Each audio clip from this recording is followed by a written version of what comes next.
يا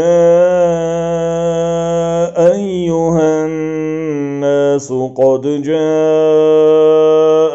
الرسول بالحق من ربكم فآمنوا خيرا لكم وإن تكفروا فإن لله ما في السماوات والأرض وكان الله عليما حكيما.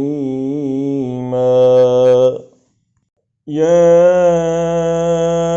أيها الناس قد جاءكم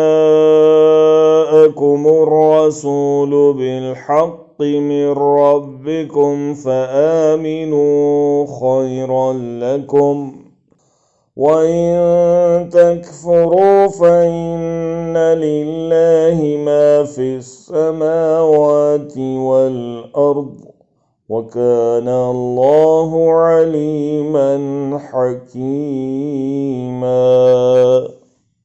ऐ लोगो, यकीनन आ गया है तुम्हारे पास रसूल हक़ के साथ तुम्हारे रब की तरफ से, तो ईमान लाओ, बेहतर है तुम्हारे लिए। और अगर तुम कुफ्र करोगे तो यकीनन अल्लाह ही का है जो कुछ है आसमानों में और ज़मीन में, और है अल्लाह जानने वाला, हिकमत वाला।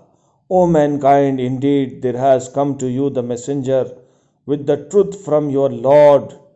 So believe, that is better for you. And if you disbelieve, then indeed to Allah belongs whatever is in the heavens and the earth, and Allah is all knower, all wise.